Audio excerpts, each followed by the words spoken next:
Selamat pagi anak-anak, jumpa lagi dengan Bapak. Di sini kita akan belajar dengan mata pelajaran biologi ya.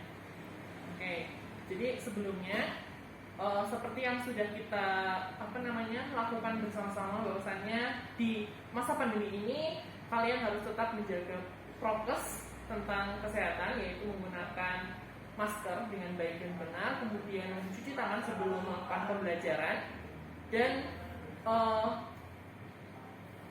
mengurangi mobilisasi. Baik, di sini sebelum kita melakukan pembelajaran, Bapak akan mempresentasi terlebih dahulu anak-anak. Oke, langsung saja ya. Andi hadir,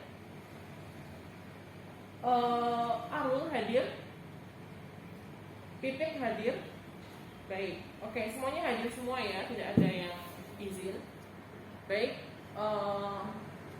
terima kasih kepada semuanya yang sudah menyempatkan waktunya untuk hadir di masa pandemi ini. Semoga kalian semua tetap dalam keadaan sehat.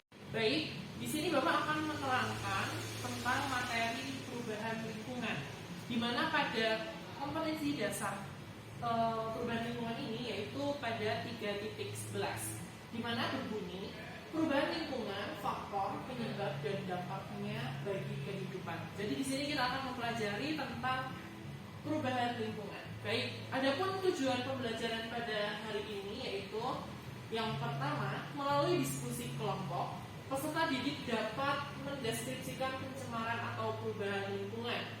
Kemudian, tujuan pembelajaran yang kedua yaitu melalui pengamatan gambar di dalam lembar kerja peserta didik atau LKPD.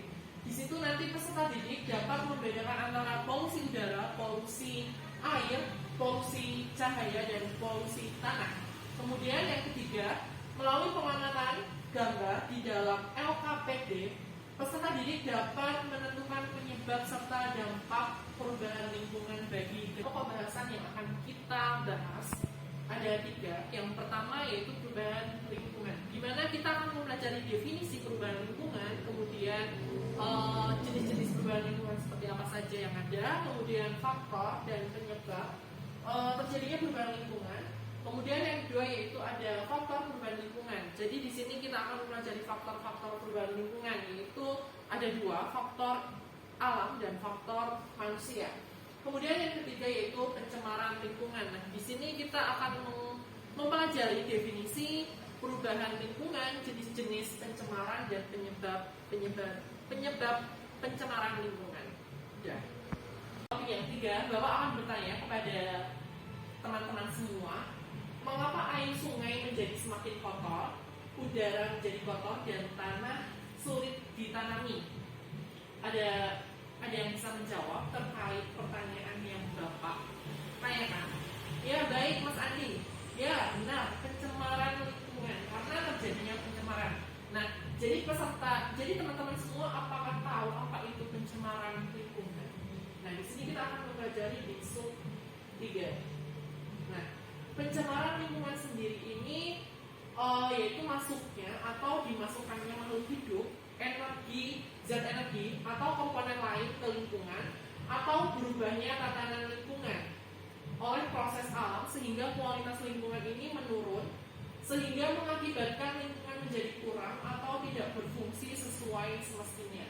Nah, adapun jenis-jenis pencemaran lingkungan ini ada 4 yang akan kita bahas pada materi pagi ini, yaitu ada pencemaran air, terus ada pencemaran tanah, pencemaran cahaya, dan pencemaran udara.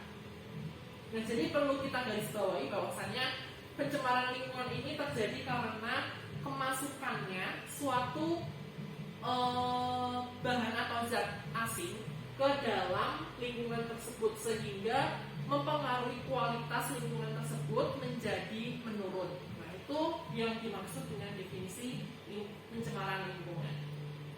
Oke, yang pertama yang akan kita pelajari yaitu pencemaran air. Nah, di sini sudah kita ketahui ya bahwasannya di gambar ini merupakan laut.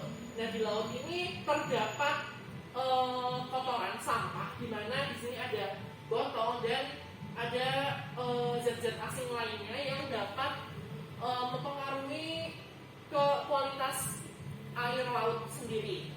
sini terjadi perubahan atau terjadi suatu hal penurunan di mana pada air laut ini yang tadinya bersih menjadi kotor karena terjadinya karena kemasukannya suatu benda asing yang dinamakan sampah ini. Nah, kemudian pada gambar yang kedua ini ada suatu ekosistem sungai di mana sungai ini dia kemasukan zat asing yang disebut limbah ya. Di sini ada limbah cair yang masuk ke dalam air sungai tersebut dan merubah kualitas air sungai.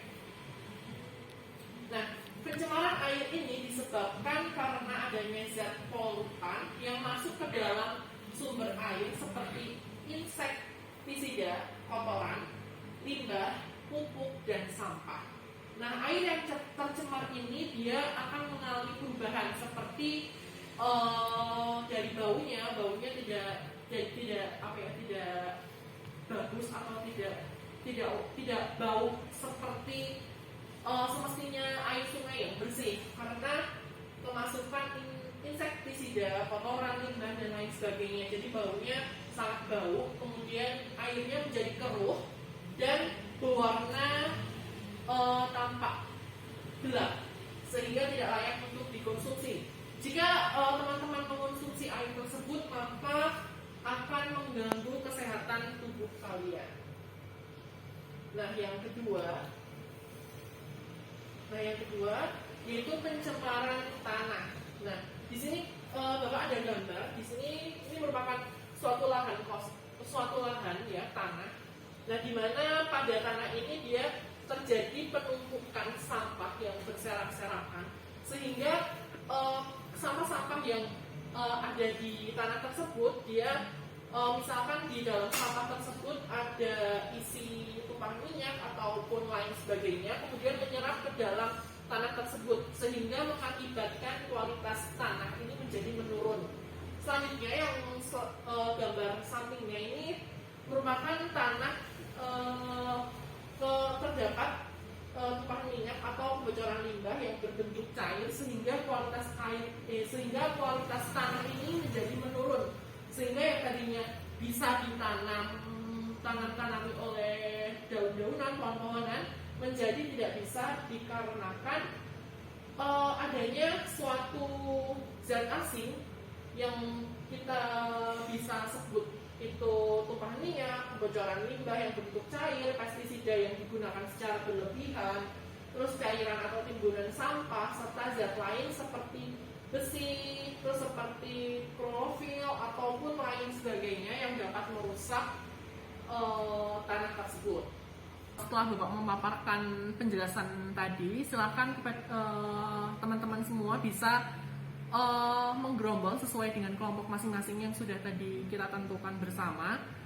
Silakan kalian mulai mendiskusikan permasalahan-permasalahan apa saja yang sudah ada di lembar kerja peserta didik yang sudah Bapak jelaskan tadi. Kemudian kalian bisa didiskusikan untuk menentukan penyebab apa saja yang yang terjadi dan dampak seperti apa yang nantinya akan ditimbulkan serta solusi bagaimana atas permasalahan tersebut yang ada.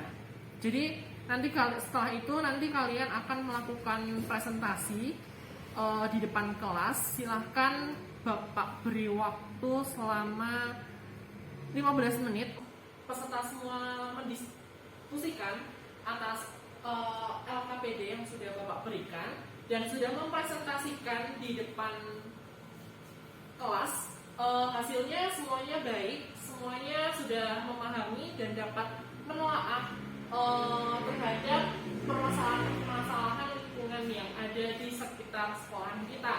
Nah, jadi bisa kita garis bawahi ya bahwasannya kita sebagai makhluk hidup makhluk sosial yang dimiliki akal oleh Allah Subhanahu wa taala, kita harus bisa menjaganya lingkungan tersebut yang sudah diwarisi. Nah, di sini ada moto hidup buat kita semua. Warisan paling istimewa untuk generasi berikutnya adalah lingkungan yang lestari dan terjaga. Mari selamatkan bumi dengan hal kecil. Contohnya seperti membuang sampah pada tempatnya, tidak tidak menggunakan plastik, air, kertas, dan lampu secara berlebihan. Jadi ketika kalian menggunakan apapun itu, ketika sudah tidak digunakan maka harus dimatikan kembali agar semuanya ekosistem yang ada di lingkungan hidup ini bisa terjaga kelestariannya.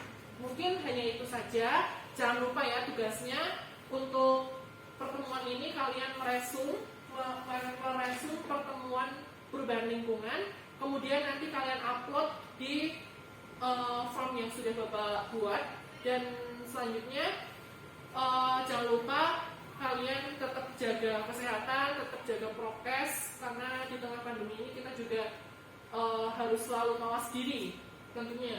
Dan Bapak harapkan setelah nanti kegiatan pembelajaran selesai kalian langsung pulang, tidak ada satupun anak-anak yang main ataupun kemana ya.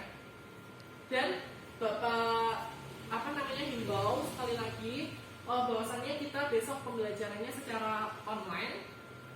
Kita bisa belajar di rumah masing-masing secara virtual. Dan jadi untuk pertemuan selanjutnya, untuk pertemuan besok, silakan teman-teman untuk mulai mencari materi tentang struktur dan fungsi jaringan pada makhluk hidup. Kalian bisa pelajari terlebih dahulu sebelum kita melanjutkan di pertemuan berikutnya, agar nantinya kalian bisa memahami sebelum Bapak terangkan.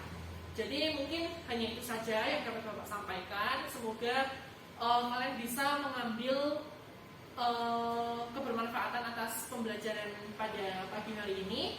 Cukup sekian yang bisa Bapak sampaikan. Apabila ada kekurangan dan kesalahan atas tutur kata Bapak, dimaafkan. Bapak akhiri, wassalamualaikum warahmatullahi wabarakatuh.